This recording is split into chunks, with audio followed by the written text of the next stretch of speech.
Shall we do a Cinderella story?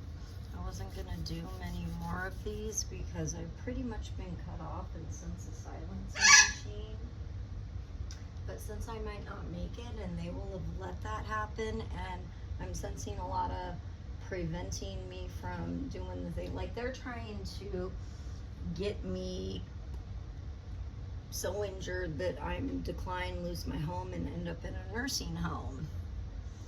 And you know, they think it's cool to abduct people across state lines and do this too, when they used to be a healthy young dancer. So let's talk about a Cinderella story, or the adventures of Melissa and AP, or Mary, Santiago, and JP. We can discuss the red dress dance at the ball, the cleaning dance, and how Mary was treated in her family, the parts of the story that were fictional versus the parts of the story that were real. So AP, or Arthur Park, which is similar to Jodie Parker, was kind of like that in our town and in our school. The local celebrity that all the girls ran after, you know, crotch sitting with 18 girls at lunchtime sort of thing, just gets back into town and I'll take you out next week, but I've got to break up with 18 girls first. I had known him since I was a little girl, and we had been doing this since we were very young.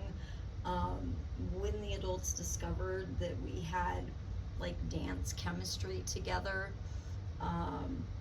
we were a pretty young age when we did a like couples salsa dance, I think in the living room or front yard to some song, and all the adults were just like, oh wow. And we realized we had this natural chemistry in our dance and in our miracle magic stuff. And I think what happened was a lot of movies got done that people didn't get paid for, and then people didn't live. And they may have been really well-known people where like the parents may not have wanted them, and their kids came to our city, enrolled in school, they got to do some of these things that ended up making movies, and then a lot of times they didn't live, or they disappeared without a school picture sort of thing. And me and AP were always kind of performing all over town. The red dress dance from this movie, it's one of my favorites because I really loved couples dance with him. And we almost didn't even have to sit down and work out the choreo. Like we would just kind of do that stuff on the spot in the moment, and we'd both be on the same page.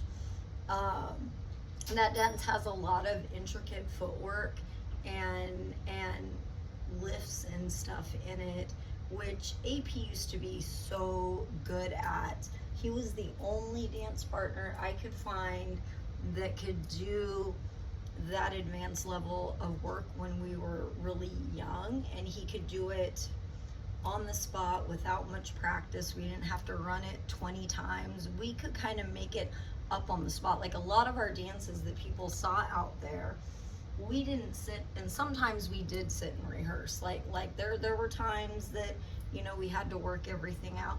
There were other times that we just did it on the spot. And things like the red dress dances. I used to have this cool red dress when I was a teenager, like Mary in the movie. It was my favorite dress. I have another version of it like still in my closet that I haven't worn since like my 20s. And it's very, I should pull it out is what I should do. Hold on, I might just like have it hanging up. Let me see if I've got it.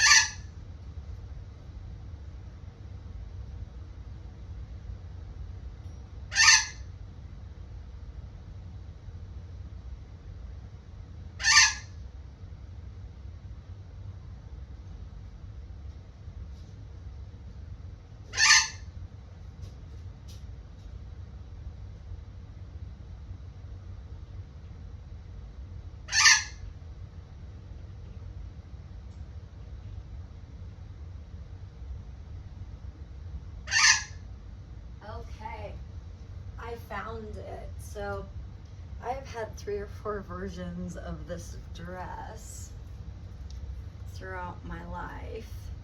This is the dress that makes every girl freak out and like get so mad. And the night we did the red dress dance, I had something very similar to this.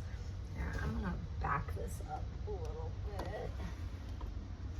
And I think I still have 2 versions of it. I have one that's like an adult version of the one from the movie. Like I actually had to go like get another one in another size as I got older, but there it is.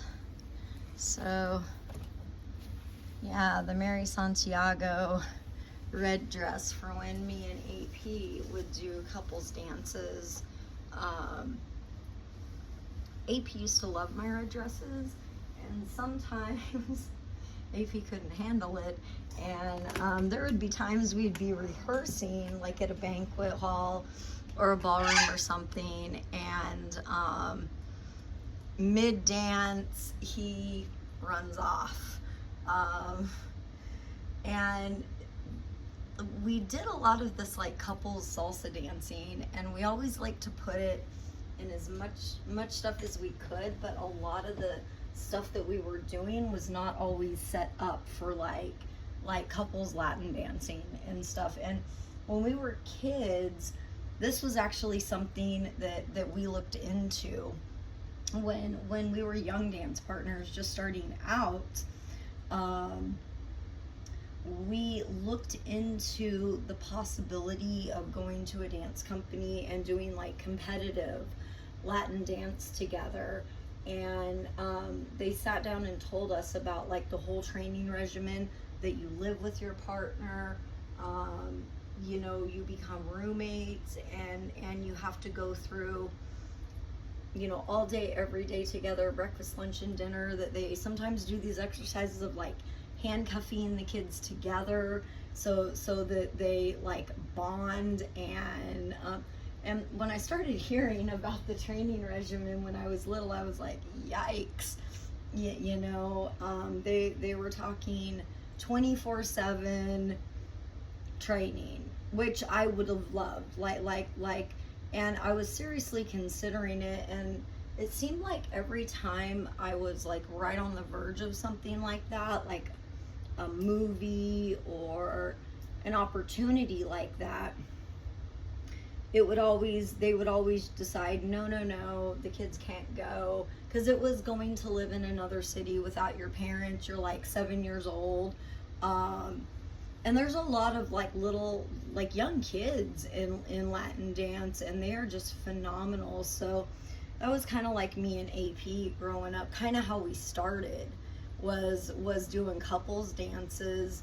One of our first dances was to Prince, because he was a big Prince fan, and we went thrift store shopping.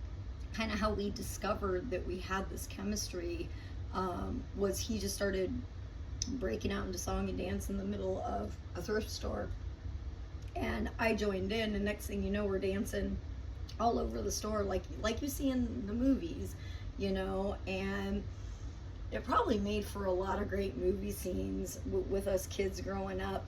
A lot of times there's a fictional story crafted around it. So in this movie, you've got Dominique, who's the, you know, older former pop star who's, you know, trying to, you know, cling to her glory days, and this young up and coming generation that has a whole new way, and they're kind of setting the style, kind of like the Gen Xer group with the baby boomers, you know, kind of setting the style, changing the game on what is cool in music and in the arts.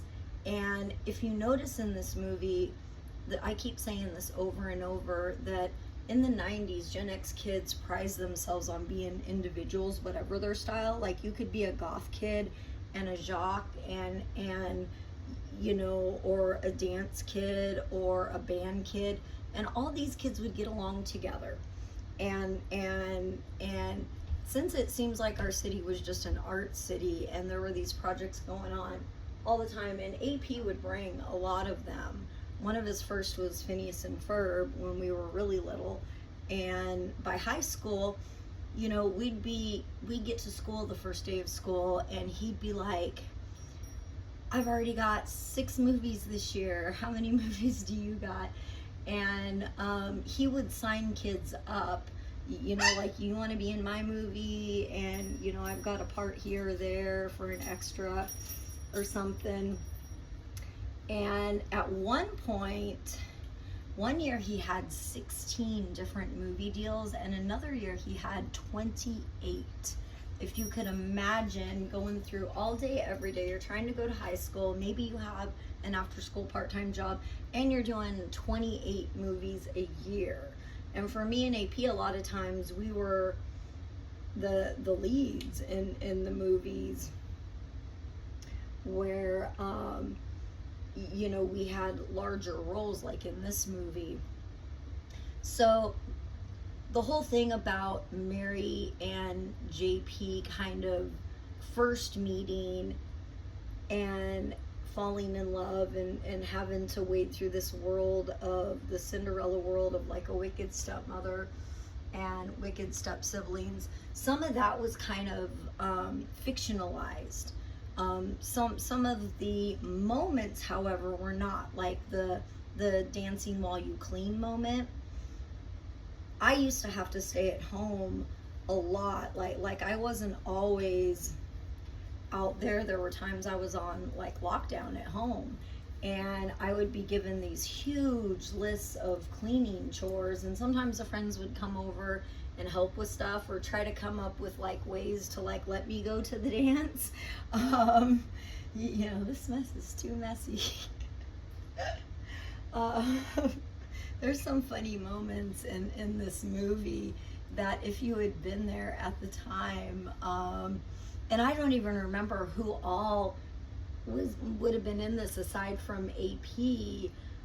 Obviously a huge number of people, and I don't even remember who all anymore, with injuries and stuff over the years, and it's not even about that. But you know, the Cupid dance did happen, and I don't remember who that was, but he debuted the Cupid dance at a dance event, and by the time we were 18 and getting into our early 20s, we had already been working in the all ages club scene. He was a DJ and I was apprenticing with him, and we were doing this stuff on the side and songwriting and all sorts of stuff like that. And because of the chemistry we had in a lot of these projects, there's always a couple dance, or like we call it wall dancing, where like the scene where Mary sneaks into the dance studio and dances in the other room because she can't afford to take the class and she's not actually in the class, and that's when you see that these two young dancers have this chemistry and they don't even know each other, right? That is genuinely how it was for AP, except we did know each other, and we just kind of had that chemistry where the way that we danced together just always kind of worked. And he could do all the things that no one else could do in terms of lifts and turns and being the lead, which I really loved. I have never found another like AP in terms of you know, another dance partner like that. And sometimes you just get lucky in life, and you find that person when you're young, and then you keep chasing off all the girls your whole life. But we had already been like really close friends. We had grown up together. He would come and go. Sometimes he'd be gone on projects for a while and then come back, you know, come back to school. Sometimes we went to the same school, sometimes we didn't. And we had known each other since we were, gosh, I want to say like 5. And then like I didn't see him again until we were 6 or 7. And then by the age of 12, I was just madly in love with him. And sometimes he would come over and we would work on songs or scenes or whatever, and there would be times where he would come over when the parents were gone and I would be left having to clean. So Dominique being kind of like my family, just with different people. And I'd be like, I can't, we can't dance today because I got the chores. I got the big chore list. And you would look down the list and be like, oh my gosh. And the way they kept me at home was these long lists of chores. And so sometimes he or friends would pitch in and like help me get the cleaning done quicker so that we could finally take off and go do the fun stuff, go work on our dancing or whatever. The whole backstory of the celebrity coming to school, like he had been coming and going from school since we were young, coming and going from the city since we were young kids. And sometimes he'd be gone for a while and I just, be waiting for when he came back, so we already knew each other really well and had done this stuff before.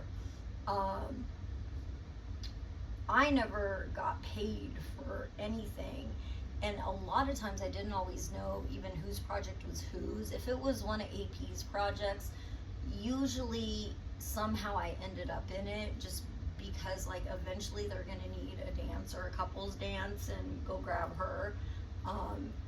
She's the one that can like get the choreo, down really quickly. So, the story kind of fictionally crafted around the real stuff that was going on, where I was trying to get into a dance school. Around a certain age, I applied for like 3 schools one summer, kind of behind the family's back, because I was noticing I wasn't getting opportunities, and it seemed like anytime there was an opportunity, it was like a no. It was just like an automatic no. You will not be going off to a dance school. And I applied for 3 schools, and one of them was the Berklee School of Music, which I think I was like in 6th grade too, and not realizing that like, okay, I'm not in college yet. I'm just ordering applications for any dance or music school anywhere in the country, so that if I can get accepted going now, great. I'll see if I can get out of the house, or I'll wait till graduation. And so sometimes I'd spend the summers doing like, dance applications, and I would do it behind the adults' backs and like not tell them until they got a phone call or something in the mail. And a couple times I got accepted, and now we've got a situation where the parents are gonna say no. And what that tells me is that I could have had a career that I feel like I was being held back from. And now I'm up here after being taken across state lines and only in my 40s, and I probably am not going to make it. I'm worried that it's cancer, and that I've been kind of held here against my will, not able to get medical care for a long period of time. And they're just going to kind of want to quietly get me out of my home. The county will scoop up my home, and then they'll get me into a nursing home where I'll be so declined at that point that I won't be able to do anything to like get my money back, to, I won't have enough time left, which is unfortunate. But the thing is, they chose to do this to a famous person. Not only am I the titled Holy Grail and a religious figure, I think we've done some of the best movies of modern times here with Bring It On and Phineas and Ferb and a lot of cool stuff like that. Mean Girls,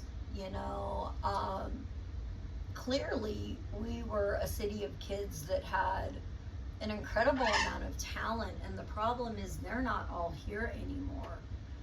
Like it seems like they've been disappearing, and it seems like there keeps not being any justice, and it keeps, and now that I've experienced some stuff up here, I am alleging that I have suspicions it's very purposeful. As in, there was stuff known and chances to save me, and I feel there has been failure to act going on. And it's like, if they're just going to keep abducting the talented kids from Portland that did all these great movies and try to get them gone, you know, before they even have a life, especially like after being used, and a lot of them, you know, maybe not having grown up in the best life. Like, we did not grow up in a life of luxury in a mansion like in the movie. You know, we're talking normal middle class suburban homes or less for the most part. And a lot of us never got to grow up and have careers. It's like our families held on to us and held us back. And I don't know how much longer that's going to continue with like, you know, it's been 30 years that people have been trying to get out, and people have been not making it, and now it may have made the Grail line extinct, you know. I just hope that if they all wanted to glom on to a famous person and a religious figure, that means, like, people have been using me to launch their careers forever. So I assume that you know, people are trying to launch, you know, by circling around me and trying. Everybody in the city seems to be willing to take their chances with me. And sometimes as soon as I say something, you know, it's like everybody will go in on one victim, alleged victim. I'll say it's all alleged. They'll all go in on one victim, and it's like they're not even stopping to look at you, make direct eye contact, see your injuries, see your situation. Everybody's just going to try to take their chances and not care. And then as soon as you bring it to their attention, hey, I'm a religious figure and I'm an injured hostage here. Look at this injury right here. Suddenly they skedaddle. And then there's all the attempts where people don't even show up. You just get a box of unsolicited food that you didn't order that shows that, like, that's what's been happening recently. I'm getting mystery food boxes, just like tons of them. And it almost seems purposeful at this point, because, you know, then I go and try to do something about it and suddenly cellular's gone down. This has got to be a well-oiled machine up here. And if they are disappearing famous people in numbers up here this way by having a whole city just circle around them and beat their life down until they can get their homes and either get them out on the streets or into a nursing home, and nobody's having the better judgment to intervene when they see an injured person right in front of them. You know, when a law enforcement is getting in on it too, and they're not intervening or doing anything, and they're letting a situation continue where it seems like a whole lot of not legal stuff keeps happening, and then I get the feeling they've got eyes on the situation and just flat out aren't apprehending people when they try this stuff. Like this is free Big M City up here. I got stuck in some sort of trap up here where not a single human being up here seems to have better judgment. You know, they'll try everything, delay tactics. Oh, our company can't help you, we don't do that one thing, or you know, but nobody can seem to do the right thing is the problem. You know, you see somebody who's injured, you stop and you help them. You don't sit there and try to take their chances or try to run down their clock or try to make excuses. And I'm thinking they may have just gotten a whole robust state full of people up here, and this is what they all do. And if you're not like that, you're the victim. Like, you're the one they want. But it's weird that they seem to all know who the victim is too. It's like a hive mind up here of vultures circling and not doing the right thing to save a person. So part of why I'm telling these stories is because of how I think they premeditated my unaliving plan back when I was a kid.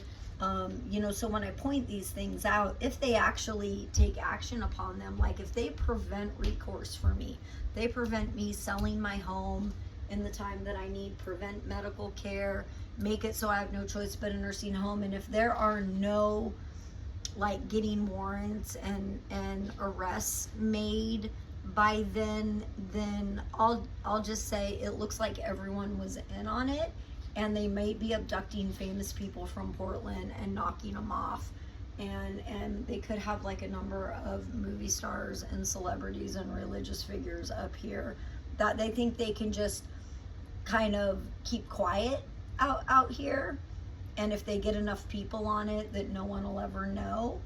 So part of telling the story in the alleged is for my own safety, that like I could disappear at any time or something could happen to me until law enforcement decides to get up off their butts at this point. There's been some switching of jurisdictions.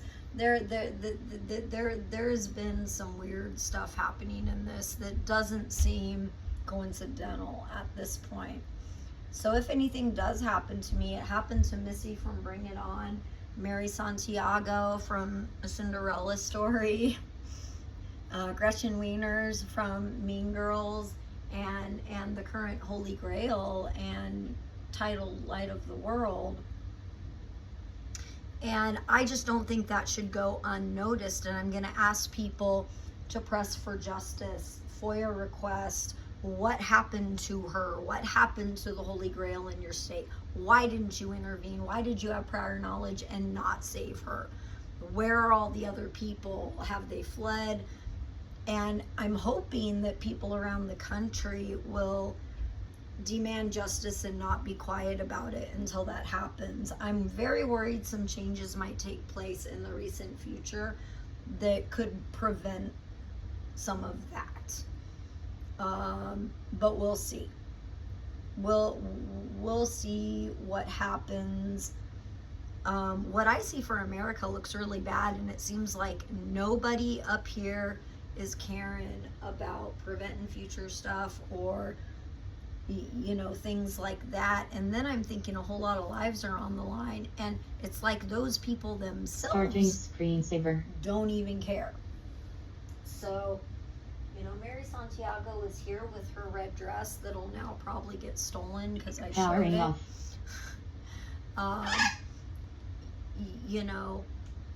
I've had like so many versions of that red Inmate dress. muting. I've got another version, I think, somewhere else.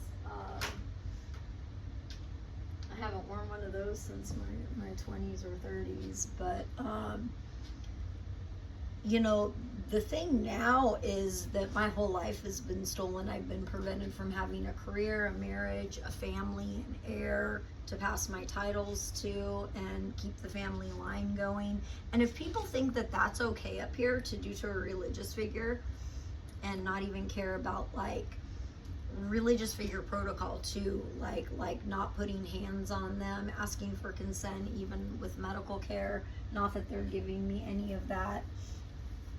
But this could have all been prevented, is what I'm saying. Is this could have been prevented, and the fact that it wasn't almost seems like everyone was in on something. And I'm noticing even as of today, people seem to still be following orders, because I got a mystery box just today. Like people are not stopping on taking their chances, and at this point, it looks like they're trying to launch their businesses off of doing this to me. Like, this is the kind of unaliving our business can help you with. Well, we send recalled food to people. So whatever gets known at this point, as long as I'm being silenced and prevented justice and recourse, it seems like people are also getting contacted behind my back. So I'm not getting a lot of calls back, or I get a lot of excuses or delays or sorry, can't help yous. It seems like people are getting contacted behind my back and told to not. And even when I tell people that, hey, if you get any calls, just know I'm famous. This, you're doing this in public. But these people seem to have no shame up here. I think they see a free emming, a free unaliving, and a high profile one, and everybody seems very willing to brazenly do this, like right in broad daylight, right in front of everyone, like we don't see through their deliverance act. And so at this point, now I'm just at the point of calling people out on it and in getting their uncomfortable looks when, okay, why can't you help me then? Or why haven't you come back to you said you would? And I'm letting people, if they're going to try to launch off me, they're making their own fame. Up here, it might work. Up here, a lot of businesses that'll help with unaliving on the side, that could be the thing. That's what it feels like at this point, just because I can't seem to find anyone that can just do the right thing in a timely fashion. You see someone injured, they say their life is in danger, you go take them to the hospital, you up and save their lives. But around here, everybody's got this little game they do of ignoring, pretend they don't see it, try to take their chances, anyway. But the awkward looks that I get from people when I call them on it before they retreat, have been really telling, to see the look on their face when they know.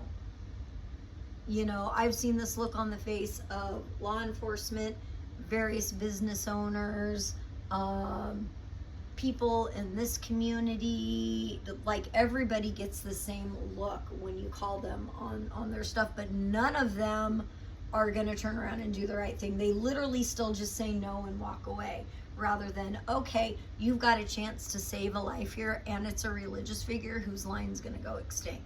So as long as they're playing this game up here, I'm gonna play my non-game of this was my life, so that when I do disappear or they do silence me under state custody against my will, because I don't trust the medical care up here anymore, obviously.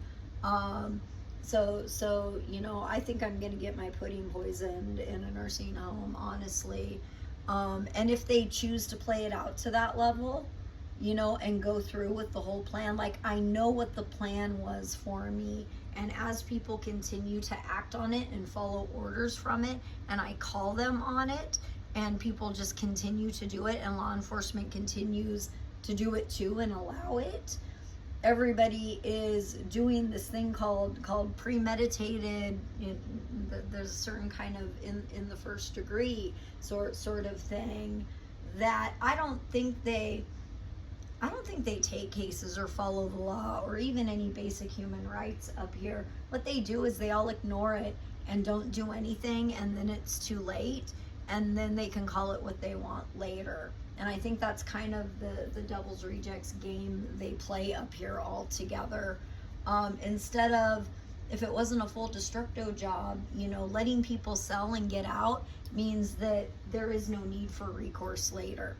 When people can sell their home, get their money back, leave, go about their life, even if they got screwed over in the process, they're usually just happy to get out and move on with their life. But up here, they will trap you, they will injure you, they will keep you homebound, bedridden, and then everyone will circle around you and continue beating you down until you are so overwhelmed that they're throwing stuff at you and you are so broke and they are just piling more and more stuff on.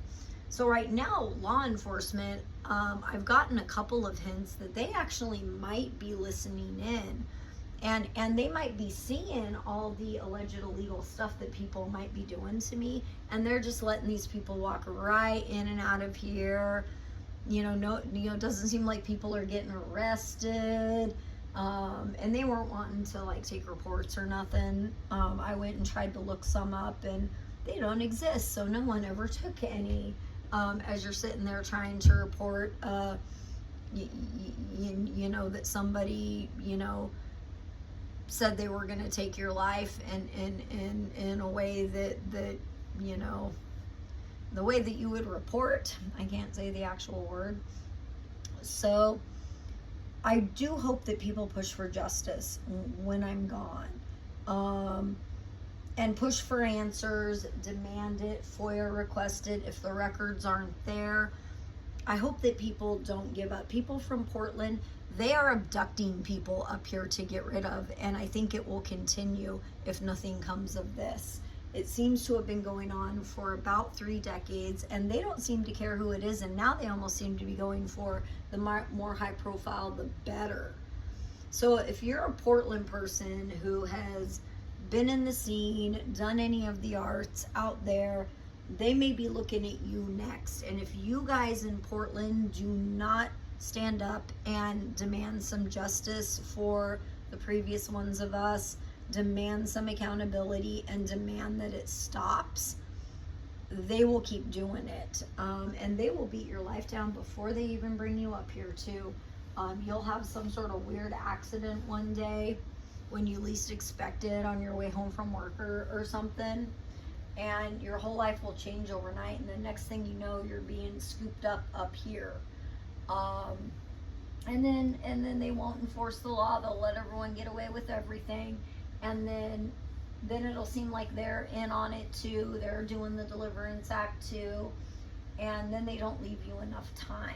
See, I've had this whole past 18 months that I've been trying to get stuff done. I couldn't get anyone to help sell my house.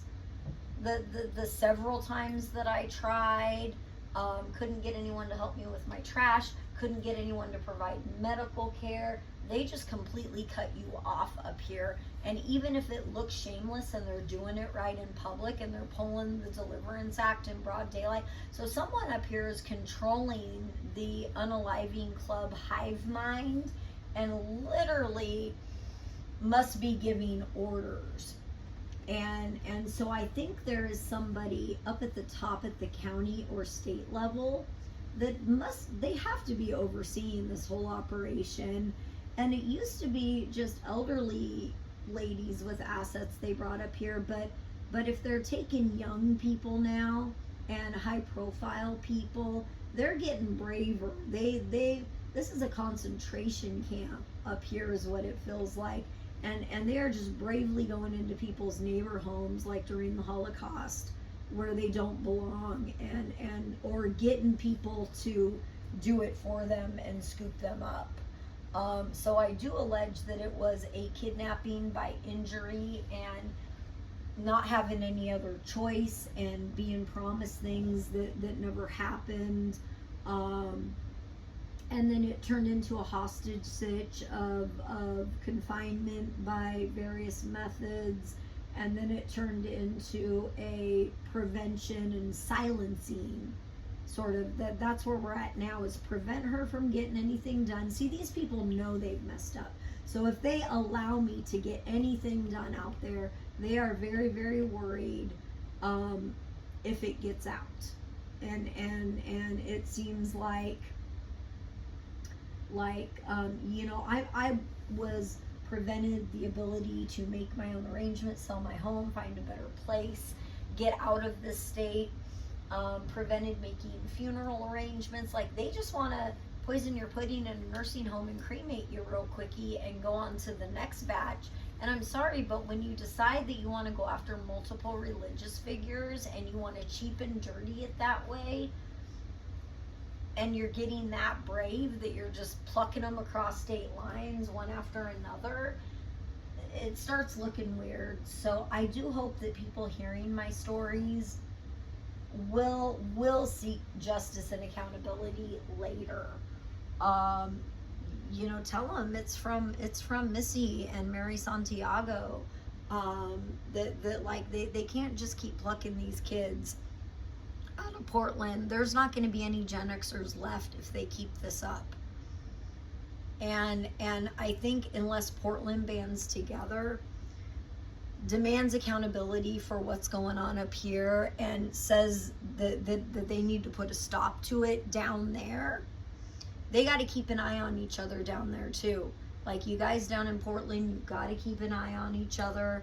People are disappearing and they're going down with various health problems. If you see a fairly young person suddenly having had an accident or a bizarre health problem out of the blue and their life changes overnight, that could be the start of it. And that's when people should immediately go to the authorities and report it, because all these Portland kids grew up in a slaughterhouse. And some of these were premeditated, planned a long time ago. And it's just that person's time on the list. And they start going through all the motions of all the stuff they plan to do. Some of these people do have access to contractors, so they can do it in a hands-off way. You're sitting in your home and you wake up one day with a horrible injury that you didn't have before, and now it's a disabling thing where you can't work anymore and you're going to need physical therapy and home nurses and stuff. Like, really drastic, life-changing overnight stuff. Or car accidents may have happened more than once. You know, and given the number of people at this point and the fact that some of them may have been high profile, this has got to stop. And Portland people might be the people that have to do it. Might have to not keep their mouth shut and wait till the next person and the next person.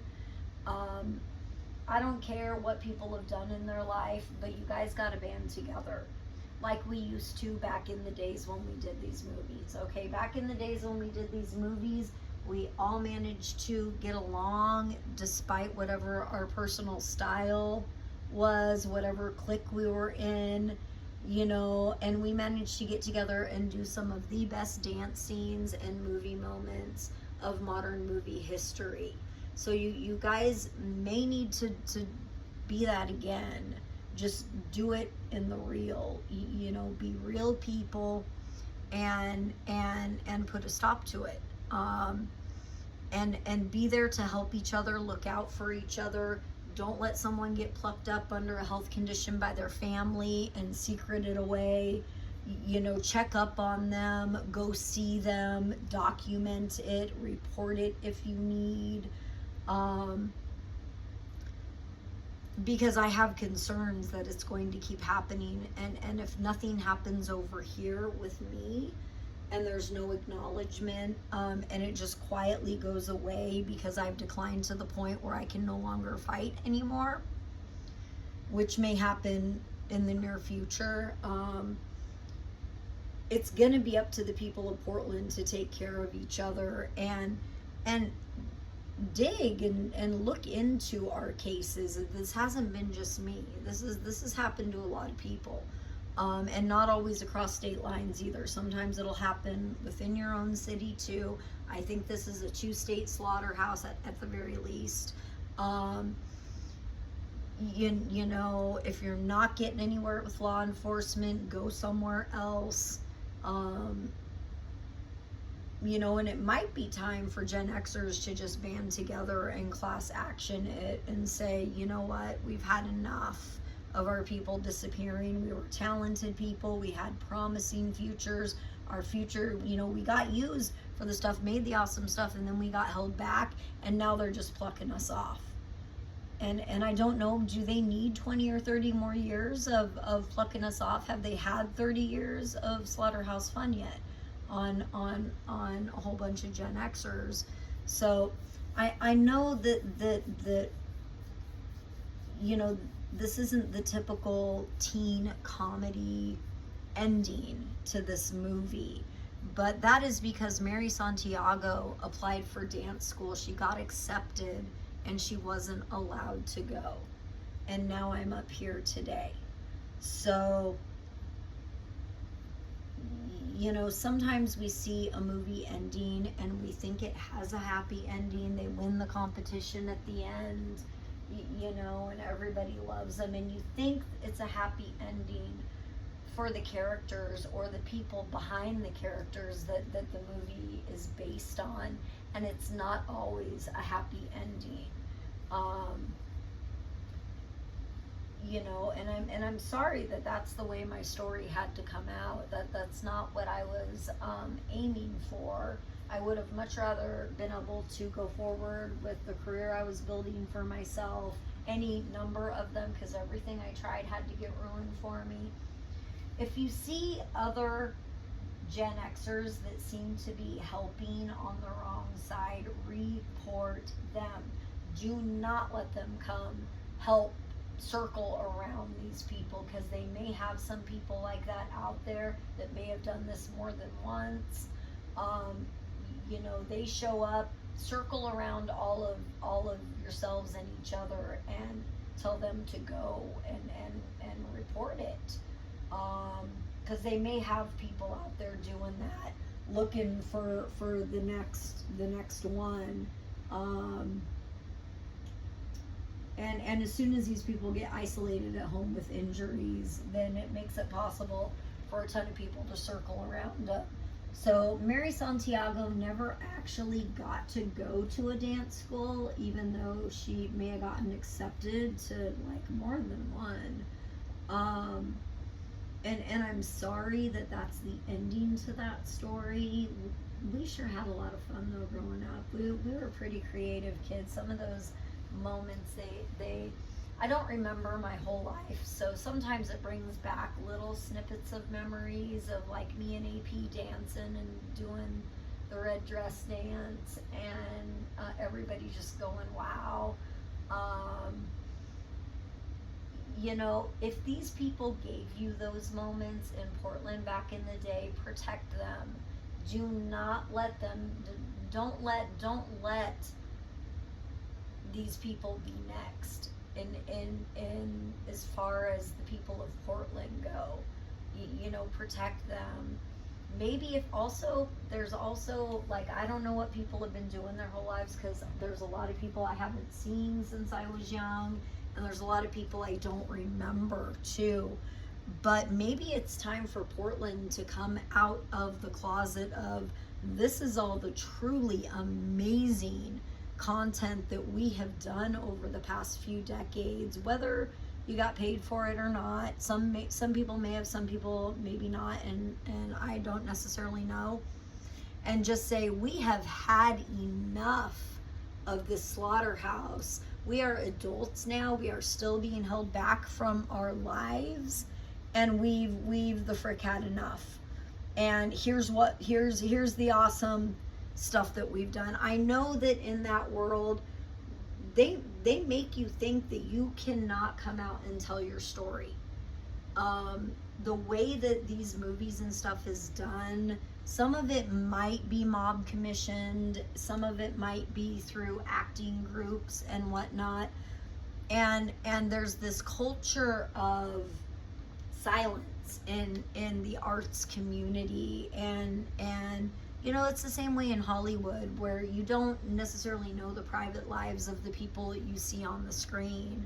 And in this case, you don't know the private lives of the people who had the moments that ended up in the movies, that ended up in a script. And maybe it's time that for those that feel comfortable, I don't know if it'd have to be an all or nothing thing, or like a per movie thing, like a coming out of the closet, that like, we did this movie together when we were this age, and look at the awesome talent we had at that age, and take your place in the world. You know, instead of be silent. You know, you helped on these movies, guys. And some of you might deserve payment, who knows, depending. And stand up and be the strong, brave Portlanders that I remember growing up with, that did all of this awesome stuff out there, that won 5 nationals in a row, that had the best dances, that you know, that did all of these dance numbers and stuff. You guys deserve the credit and the compensation for it, and the not sitting around waiting to be picked off and feeling like you have to live in silence. Now, that being said, I don't think this should be something of outing everyone. There are some bad kids out there that may have gone around instigating. I don't know who all, and it shouldn't be about that. This should not be a outing each other's dirty stuff and trying to get each other in trouble, because it may have to take all of you together, regardless of who was naughty back then, regardless of where people's lives have gone. The fact is, all of your lives together collectively matter more than, sitting there pointing the finger at each other and trying to cause problems. And because every slaughterhouse does have troublemakers, maybe those are the people that you say, okay, you can't sit with us. We're gonna do this, and okay, so you were in the movie, but you're causing us problems here. I don't know what the answer is. That's just one thought on where people could go depending on their comfort level. Does everybody of Portland feel like they can come out of the arts closet and be like, even just on the basis of, we did these movies and shows and songs and stuff, and just leave it at that? You don't necessarily have to have it be all about your private life, but just that we've been not making it over here in numbers, and that's been going on a long time. And it seems like other people may have made attempts for justice in time, and it didn't work, and we are tired of being sitting ducks here. Maybe if it's a number of you together and not just one person, once they get into a bad situation, trying at the last minute and it going nowhere in time. But if you all got together and were proactive and were like, this is what we think has been going on, we've had it, we deserve to have our lives and our careers and live in the city and not have to worry about this keep continuing to happen. I did hear something to the effect of the Gen Xer population, the numbers might be lower than they should be, which might be indicative of a slaughterhouse. And the mob should never be using their kids like that too. Also, like holding their kids back, using them for that stuff, and then, just because they're not necessarily the famous faces on the screen, that it's okay if they don't live, but they're the ones doing all the work, coming up with the content, taking all the dance lessons, spending years and years, honing their skills and getting good at something. By the time we were 7, we were getting pretty good at some of the stuff, and it just kept going. And one of the reasons AP or JP from the movie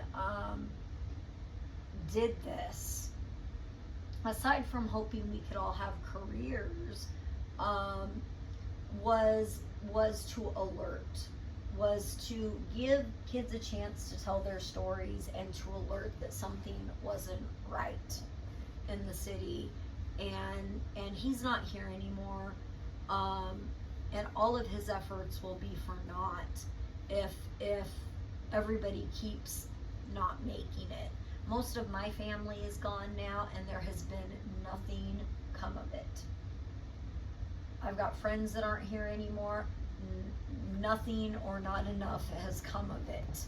Every once in a while there's a little case where if it's just one person that they have to deal with, or one time there was a case because of strong public urging, as in people really had to be down there demanding it. So I hope people will do that for me. If there is no case, I hope the people of Portland will do that for Missy and Mary Santiago and Gretchen Wieners. I think this is some of the most amazing talent we have seen in a long time, and a lot of us never got a chance. And you guys may never get your chance if you're not willing to stand up, push for justice for the others, and demand that it stops for you all. And what that's going to mean is they're going to have to shut down the slaughterhouse. People are going to have to stop that stuff. There would have to be a case. People would have to be apprehended. And I may not know who all too, and maybe if you put your heads together, like, I really just think you guys should all blame your parents. Like the Gen X, the Generation X, we just need to blame the boomers for freaking everything. And be like they let the boomers take the lead, and then they didn't want to retire, and then a lot of bad stuff happened, and it seems to have really affected Gen X. Despite the fact that we gave the world some of the best music and movies. And it shouldn't be like that. It shouldn't be like that. So I hope people push for justice. And if you have to tell your stories, I know there's this culture of silence with don't say you were in that movie. You know, maybe it's time. Maybe it's time. But it's going to be up to you guys, because I think my path up here is going to be not a good one. It may only last another year or two. And I may have to do it all alone with no help. So if anyone wants to come help me sincerely, that'd be great too, because I'm being kept trapped up here and prevented. And to that I'll say that my Light of the World title is a miracle blessing, where if anybody feels compelled under oath to follow orders for something else, like any oaths that supersede God and country that may not be of the legal kind, that my title might supersede that and might be a way for them to not follow orders and get out. And there might be a no retaliation clause with that. So if people are feeling bound and feeling like they've got to stick to silence and can't get out, as long as I'm alive and able to administer by my title, and people, it does imply a type of discipleship, or like, you know, they had to go follow Jesus for this stuff, and they had to turn away from a wicked life and agree to only do good deeds and help others. And that seems to be, from the research I've done, on how Jesus administered with this title, the general consensus is that it was a discipleship, that people came under it, they accepted the light in him, and the acknowledgement of a divine light, which is different than God, which gets them out of their oath. And they do have to, you know, make a commitment that, like, you know, we're going to try to lead good lives and do the right thing. For as long as I'm here in Ebel, you know, if it gets to the point where I'm so declined that I can't talk anymore and I can't administer, and it's only if people want it, you know, then technically they can't do anything about it. You can violate your oath, you can walk away, you cannot follow orders when you're around me, because I have this title. But I've had this title for like a long, long time, and I don't know that many people have taken me up on it. You know, and it may be, you know, it'd be great if all of Portland could. It'd be great if all of Portland could and decide that they want this to stop once and for all. I think you guys have been through enough. You've been through ritual stuff. You've been through your friends not making it, sometimes your family members not making it. You've been through maybe not having the life of your dreams despite your talent and the hard work that you put in. You might have some accomplishments under your belt and deserve a chance. So, you know, to everybody that I grew up with, I love all of you. And sometimes when I watch these movies, it reminds me of how much fun we had growing up in the city, just being free range Gen Xer kids. Like, you know, we had to feed ourselves, we had to drink from garden hoses, you know, get yourself out of your crib and go forage for food yourself. We had to raise ourselves, and if we have to do everything ourselves, then maybe we've really got to do everything ourselves this time too. And maybe it's time we stand up and you guys do it yourself. Do it for yourselves. Do it for each other. Do it because you guys were the best darn dancers, singers, songwriters that this world has ever seen. Like I see these movies and I'm so proud of Portland kids. The you know, Portland Gen Xer kids. Wow, did you guys do some of the best stuff ever that will stand the test of time, you know, at least until your rights and freedoms go away, which you guys should prevent if that ever happens. But you know, you guys were way more talented than they gave you credit for. We were more talented than they gave us credit for, so don't sit there and let this continue. Go, you know, stand up and demand justice for others and demand that it stop for you guys.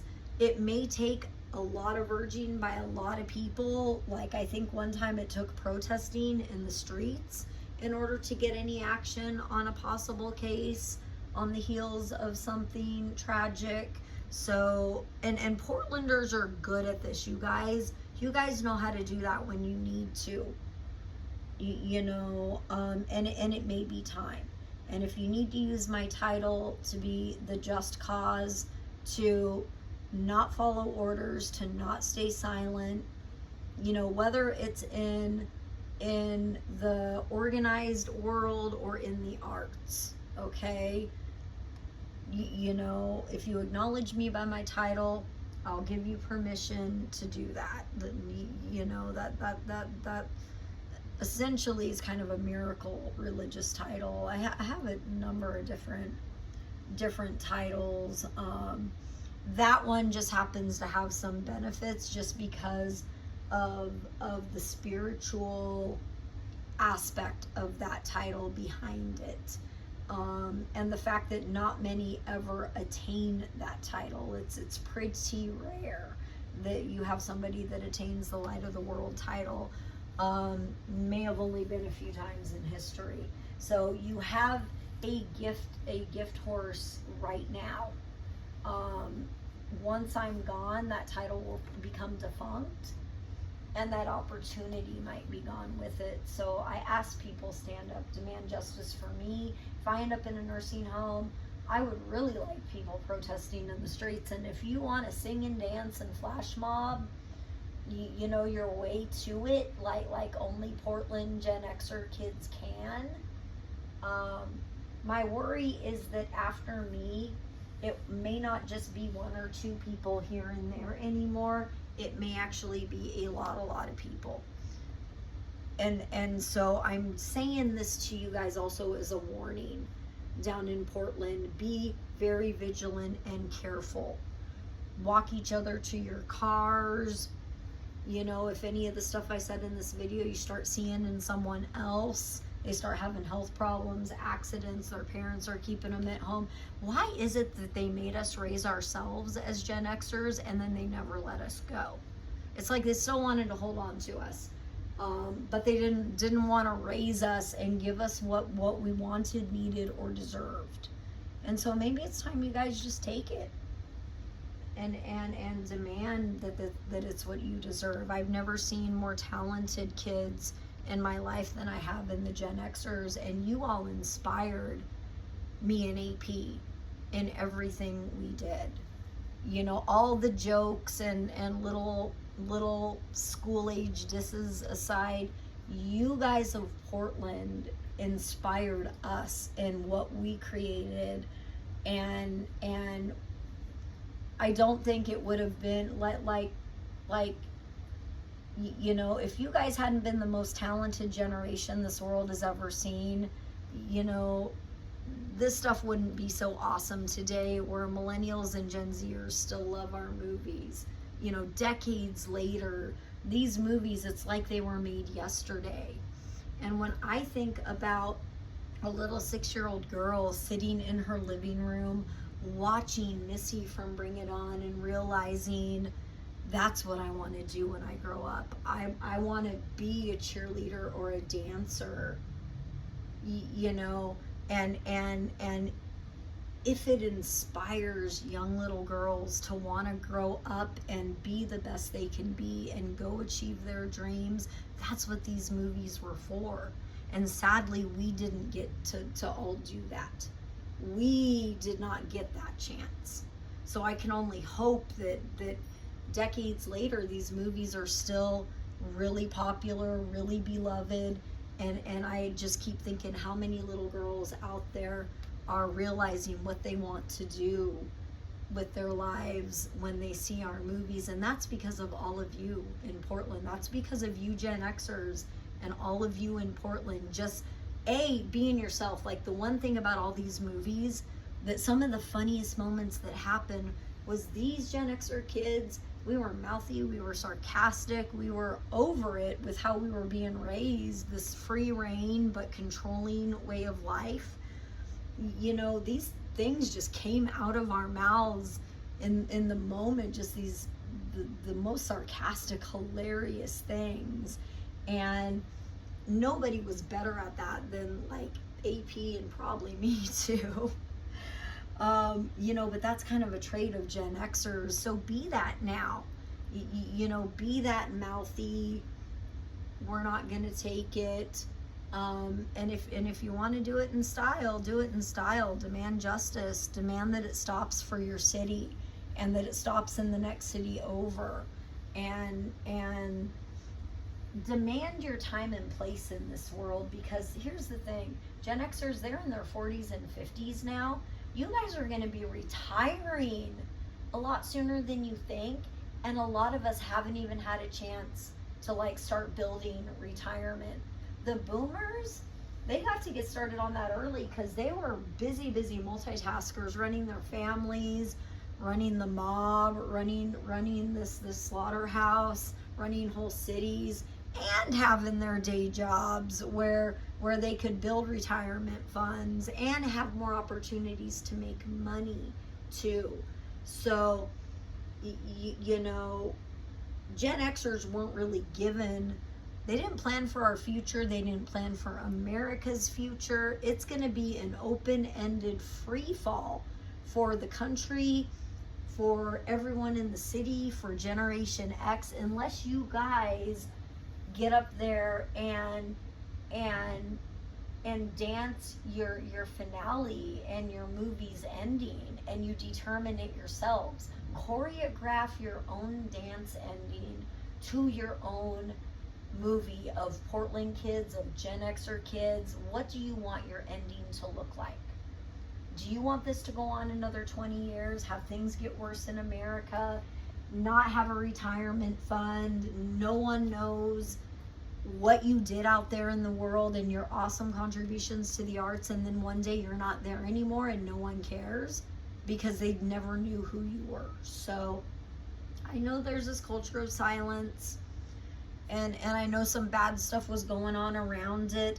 I don't think everybody in Gen X was a bad person, or necessarily in that life, and it doesn't even have to be about that. You know, make it about the arts and your contributions to the arts, and stand up as a city and a generation and say we're choreographing our own ending, and Mary Santiago and JP told us to, because that's what they would do. Okay? And I love you all. That's a few little stories from the movie. We really did do those dances, and it was fun. You know, we didn't have the best upbringing, but it was, you know, some of those moments were really fun. And I don't even remember who all with all these years later. But if you are out there, you know, maybe it's time. Maybe it's time, Gen Xers. Um, you know, it would be a huge step because I know that people are supposed to do the arts and not talk about it later. But for the safety of your lives and for the sake of your futures and for your city and for your generation and others, maybe that takes precedent for once over keeping quiet about stuff and all the great movies you did. So I don't know, think about it. I don't know what all is involved with doing that. You know, you guys will have to talk it over with yourselves. I love you all. I miss you all. If anybody wants to come rescue me, please do. I consider myself a kidnapped hostage. I've got injuries and I don't know if I'm going to make it, and I have got to get my house sold, get to somewhere safer, and see to some of my belongings getting to the right places and people before thieves pick them off. Because when you're a religious figure, sometimes you have stuff that you would rather get to a church, that like a church should have some of this stuff and be able to appreciate it, rather than it falling into the wrong hands out here. So if anybody does want to come help me with that sort of stuff, and I've got some trash piled up that I can't, with my injuries, get down the hill very easily. I keep getting sent these weird, like they keep piling my trash up with these weird mystery boxes of food that I didn't order. And they keep showing up. One of them ended up being 6 cases of meat that when I looked up may have been recalled due to listeria. Like they may have sent me 6 cases of recalled listeria meat that somebody in Washington got their hands on and is dispersing to the victims up here of this current wave of the Esser house. How sick is that? They know they've got an injured hostage up here and they're trying to care off with listeria. Like, I can't get out of my home to get medical care. That's so wrong. I've already got injuries and yeah. So if anybody does want to come rescue me, that would be great. If anybody has a place that I could stay, I do have 3 birds, but I am trying to make arrangements for them. I don't know if those people are going to do the right thing in time, or if they are, you know, part of it. I'm still waiting to see people make good on stuff and show that they care about saving lives. But if everything in my life falls through and I end up in a nursing home, I want the people of Portland to be demanding answers, because this was all planned and premeditated, and this should have never happened to an otherwise normal, healthy person. I did have some injuries being brought up here. I'd been hit by a car, so I was using a walker, and I really never got the chance to really recover from all of that stuff. And then all of my care got cut off. So, you know, I'm not exactly the dancer that I used to be, but I should still be. You know, I was up through my late 30s, you know, still able to dance, and so this is not normal for a person, and it seems like they just don't want that known. So you know, like I said, this is also a warning to the people of Portland. I think the wave is going to be much, much bigger after me. And I think you guys all need to take precaution, take care of each other. I don't think it's going to be just 1 or 2 anymore.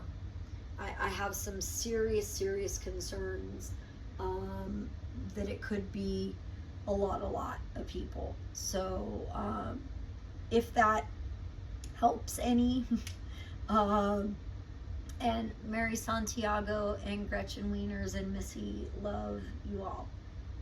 Love you, Portland people. I miss you all.